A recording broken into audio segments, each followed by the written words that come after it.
À l'ère du numérique, les cyberattaques sont devenues une menace majeure pour la sécurité nationale, les infrastructures stratégiques et les données sensibles. Face à cette réalité, certains pays ont investi massivement dans des capacités de cyberdéfense avancées, combinant technologies de pointe, experts en cybersécurité et stratégies de prévention sophistiquées. Des États-Unis à Israël, en passant par la Russie et la Chine, dans cette vidéo, nous allons découvrir les pays les plus actifs et performants dans le domaine de la cyberdéfense. C'est parti!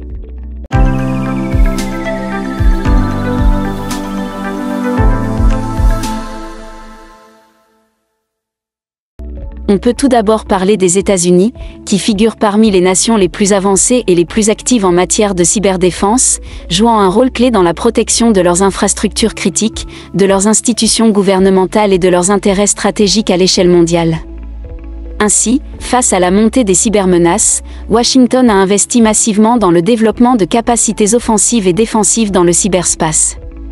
Au cœur de cette stratégie se trouve le United States Cyber Command, créé en 2010.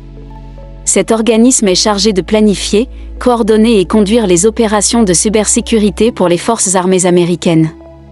Il travaille en étroite collaboration avec la National Security Agency, alias la NSA, qui joue un rôle majeur dans la surveillance des communications et la détection des menaces informatiques. Les États-Unis se distinguent également par leurs capacités technologiques avancées et leur coopération avec le secteur privé. Des entreprises majeures du domaine numérique, telles que Microsoft, Google ou CrowdStrike, collaborent régulièrement avec les agences gouvernementales pour identifier et neutraliser les menaces cybernétiques. Cette synergie permet aux États-Unis de répondre rapidement à des attaques visant les infrastructures critiques, comme les réseaux électriques, les systèmes financiers ou les bases de données gouvernementales. En parallèle, les États-Unis sont très actifs dans le développement de partenariats internationaux en matière de cyberdéfense. À travers l'OTAN et des alliances comme les accords Five Eyes, qui incluent également le Royaume-Uni, le Canada, l'Australie et la Nouvelle-Zélande, Washington renforce ses capacités de détection et de réponse face aux cybermenaces mondiales. Vient ensuite la Chine, qui est l'un des pays les plus actifs et influents en matière de cyberdéfense. Pékin considère le cyberspace comme un domaine stratégique crucial, à la fois pour sa sécurité nationale et pour ses ambitions géopolitiques.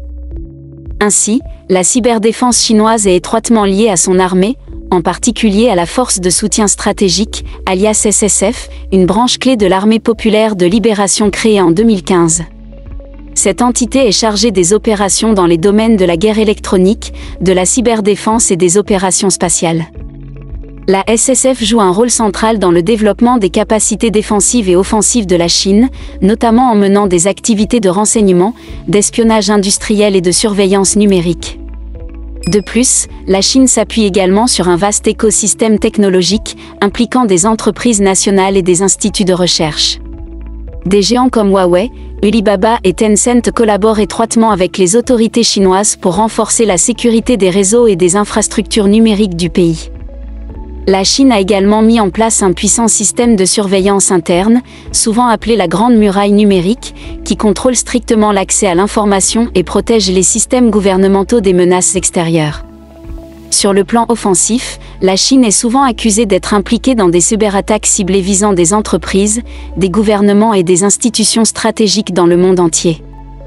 Ces attaques sont généralement attribuées à des groupes de hackers affiliés à l'État chinois tels que APT-10, APT-31 ou encore le groupe Hafnium, qui se concentre sur l'espionnage industriel, le vol de données sensibles et les attaques visant des infrastructures critiques. On se tourne ensuite vers la Russie. La stratégie russe en matière de cyberdéfense repose en grande partie sur ses services de renseignement, notamment le FSB, le Service fédéral de sécurité, le GRU, le renseignement militaire et le SVR, le Service de renseignement extérieur. Ces agences sont directement impliquées dans la surveillance des réseaux internes, la protection des systèmes stratégiques et les opérations cybernétiques offensives. Le GRU en particulier est souvent associé à des attaques informatiques complexes et sophistiquées visant des institutions gouvernementales, des infrastructures critiques et des organisations internationales. La Russie est également connue pour son recours à des groupes de hackers affiliés à l'État qui agissent souvent sous couvert pour mener des opérations d'espionnage ou de déstabilisation. Des collectifs comme APT28 et Sandworm sont liés à des attaques majeures telles que le piratage du Parti démocrate américain lors de l'élection présidentielle de 2016 ou encore les attaques contre les infrastructures ukrainiennes. De plus, la Russie a fortement investi dans la protection de ses propres réseaux. Le pays a développé un système de cyberdéfense robuste pour protéger ses infrastructures gouvernementales, militaires et industrielles. Moscou accorde une importance particulière à la maîtrise de son environnement numérique interne, notamment en renforçant son Internet souverain nommé RUNET, conçu pour fonctionner de manière autonome en cas de déconnexion du réseau mondial. On peut aussi parler d'Israël qui considère le cyberespace comme un domaine stratégique crucial pour sa sécurité nationale et investit massivement dans ses capacités de défense numérique en raison de son environnement géopolitique complexe et de ses menaces constantes. Il faut savoir que la cyberdéfense israélienne est dirigée par plusieurs agences, mais la plus notable est l'unité 8200, une branche de l'armée israélienne spécialisée dans le renseignement militaire électronique et la guerre cybernétique. Cette unité est responsable de la collecte de renseignements via des moyens numériques, du piratage et de la mise en œuvre de cyberopérations offensives contre des ennemis potentiels. Un autre acteur clé dans la cybersécurité israélienne est le Shin Bet, le service de sécurité intérieure qui joue également un rôle majeur dans la protection contre les cybermenaces internes. Le gouvernement israélien a mis en place une stratégie de cybersécurité nationale qui comprend la création du CER Israël pour gérer les menaces informatiques et offrir un soutien en cas de cyberattaque contre les infrastructures critiques. Israël est également un pionnier dans l'intégration de la cybersécurité dans ses systèmes de défense et a créé des infrastructures de protection avancées pour sécuriser des secteurs essentiels tels que les infrastructures énergétiques, les systèmes financiers et les réseaux de communication. En plus de ses capacités défensives, Israël est célèbre pour ses capacités offensives en cybersécurité ayant mené plusieurs opérations célèbres. L'une des plus notables est l'attaque Stuxnet attribuée à un partenariat entre Israël et les États-Unis qui visait à saboter les installations nucléaires iraniennes en 2010. Enfin, on peut parler de la Corée du Sud. Le Cybercommand de la Corée du Sud créé en 2010 est responsable de la planification et de l'exécution des opérations de cybersécurité tant défensives qu'offensives. Cette structure travaille en étroite collaboration avec l'Agence de la cybersécurité et de la communication de la Corée du Sud, alias KISA, qui coordonne les efforts pour protéger les réseaux et les infrastructures critiques du pays contre les cyberattaques.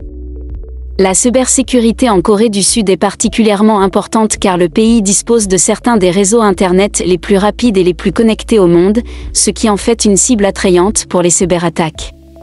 Les menaces les plus importantes proviennent de la Corée du Nord qui est régulièrement accusée de mener des cyberattaques contre des cibles sud-coréennes. Des groupes de hackers nord-coréens comme APT38 et Lazarus sont responsables de plusieurs cyberattaques majeures telles que le piratage de banques et d'infrastructures gouvernementales. Pour contrer ces menaces, la Corée du Sud a renforcé sa coopération internationale en matière de cybersécurité en travaillant étroitement avec des partenaires comme les États-Unis, le Japon et l'Union européenne. Cette collaboration permet d'échanger des renseignements, de partager des meilleures pratiques et d'élaborer des réponses coordonnées face aux cyberattaques d'acteurs étatiques ou de groupes criminels internationaux. L'accent mis par la Corée du Sud sur la cybersécurité se reflète également dans son secteur privé où de nombreuses entreprises spécialisées dans la cybersécurité jouent un rôle clé dans la protection des réseaux critiques. Le pays est également un acteur majeur dans la recherche et le développement de technologies de sécurité avec une forte présence d'innovation dans des domaines comme la cryptographie et la détection des menaces. Il est donc clair que la montée en puissance des cybermenaces a poussé les grandes puissances mondiales à renforcer considérablement leurs dispositifs de cyberdéfense. Si des nations comme les États-Unis et Israël se distinguent par leur expertise et leurs capacités offensives et défensives, d'autres acteurs comme la Chine et la Russie investissent également dans cette guerre numérique de plus en plus stratégique. Dans un monde toujours plus connecté, la maîtrise du cyberespace est donc devenue un levier de puissance essentiel définissant les enjeux de sécurité internationale. Merci d'avoir suivi cette vidéo jusqu'au bout. Si le sujet de la cybersécurité et des cyberdéfenses vous a intéressé, n'hésitez pas à laisser un pouce bleu, de commenter et à vous abonner pour ne manquer aucune de nos prochaines vidéos. Et bien sûr, activez la cloche pour rester informé des dernières actualités et analyses sur ce sujet essentiel. À très bientôt pour de nouvelles découvertes.